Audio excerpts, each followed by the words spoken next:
I'm writing a novel, and I am probably never going to publish it.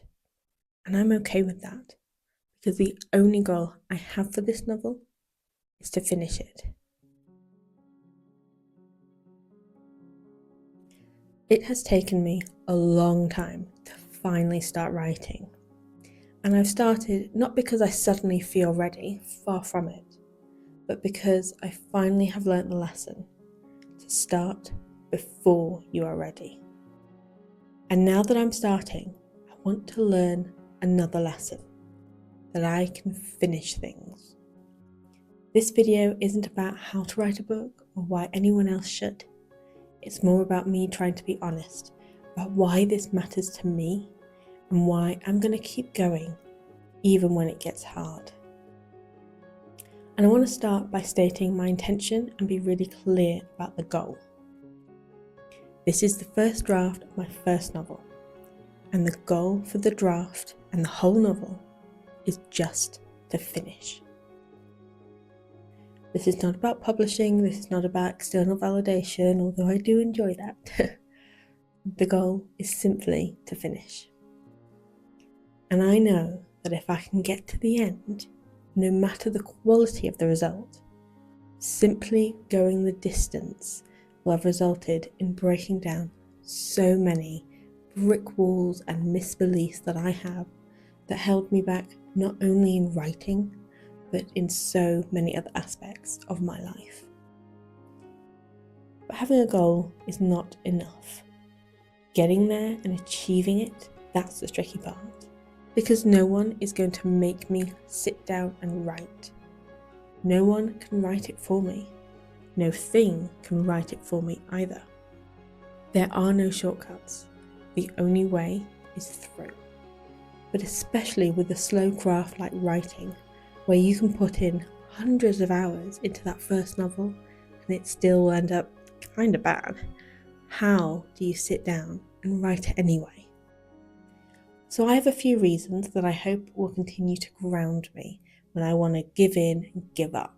I know there will be days when the motivation disappears and I'll need something deeper to come back to.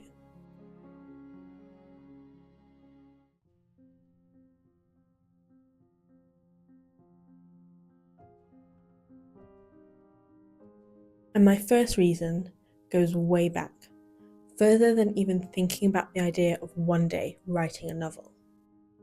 I'm thinking about the last time I felt truly creative, because I want to find my creative spark again. I know I had it somewhere at some point. I remember as a child being creative, enjoying attention, making messy art, having a rich internal imaginative world. I've been told how much I enjoyed being on stage. I remember the fun and freedom of making arts and crafts, and my imagination was a form of escape I could retreat into. But gradually, that changed. Creative activities fell away, and it stopped being about having fun, and it became about making good grades, having extracurricular activities to get into university. Mind you, this was back when I was like 10 or 11. It became about doing something useful, respectable. The arts and crafts faded and was replaced by group sports and music lessons that I didn't really enjoy. The books changed too, from Michael Morpurgo and Dick King-Smith, whose Sophie series I loved. It jumped straight into Little Women, Oliver Twist, Jane Eyre, which at the time went straight over my head. And from then, I stopped reading. And over time, as the joy and fun faded, I was left with creative problem-solving skills, but also anxiety, perfectionism, and depression. It has taken me years to get from my rock bottom to here, and it has been a struggle. But what gets me excited is that really, this is just the beginning. All of that change and painful growth and unlearning and relearning was so that I could get here the starting point.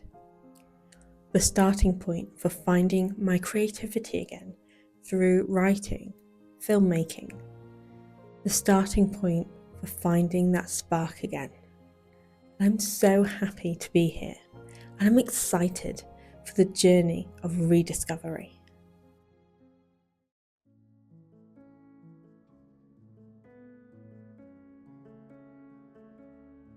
But I am no longer alone in this journey. Oh no. With me, I have my little anxious part, perfectionist part, my lovely, hard-working, problem-solving part. Because here's the thing. They need a creative outlet. My brain doesn't have an off switch. It is thinking and overthinking everything. Right now, so much of that energy gets put to bad use. They just need a good puzzle, and if I don't give them one, they will find one. They can take any event and go over and over it, analysing what I could have said or done differently. Even if the outcome was positive, if my experience of it was stressful, they will find something to pick apart and go over and see how I could have done better. Writing can be one of the places where this is not a flaw, but a strength. I can channel my problem-solving part and put it to good use. And maybe if I can give my anxiety a creative outlet and let it focus on what my characters are doing wrong, it won't dominate so many areas of my life.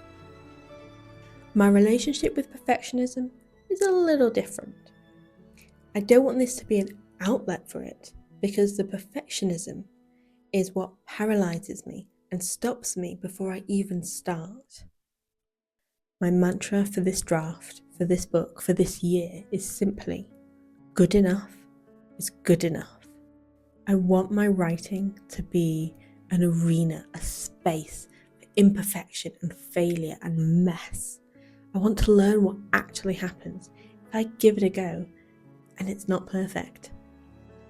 What happens if it's awful? I want to learn that if I fail, I'm still okay and I'm still safe and nobody needs to ever see it. I made a mess, but I did it anyway. I want to learn that I can do hard things even if it's imperfectly, which is a hell of a lot better than not doing it at all. I want my parts to learn that they can contribute and be valued rather than blamed and rejected. And they can do what they do best through a creative outlet.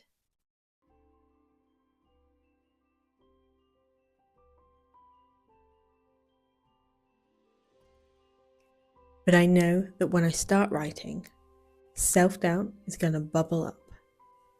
Who am I to write this story? Nothing has happened to me that hasn't happened to others.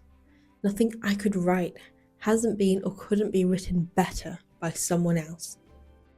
So why start? Why bother? I'll be honest, I've really struggled with this one. But I now realise that my words might be meaningless and worthless to someone else, but they mean something to me. Not everything I write is worthy of being shared. Not everything I write I would want to share. And the bad writing and the messy drafts are not just stepping stones to something that may one day be worthy of being seen. They matter in their own right. They are a way to use my imagination to work through and express my thoughts, my fears, my questions, my hopes. And that does not need an audience or validation. It does not need approval from anyone else in order to be worthy of existing. If something feels worthy of my time and my energy, then it is worth being written. But also, and this is the scary part for me, I have something to say. Not because my experiences are unique or exceptional or more important than anyone else's, but because they are mine. I've lived through things that have changed me. I have questions and fears and hopes, and my perspective on that, the way I express it, might resonate with someone in the way other people's words have resonated deeply with me. And that someone might just be future me.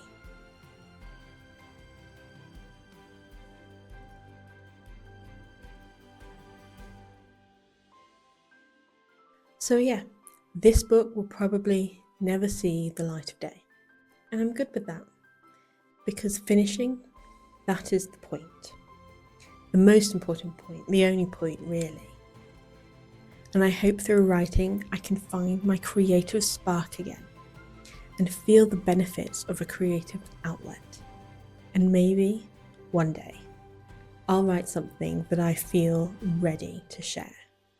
But even if I don't, it is still worthy of being written.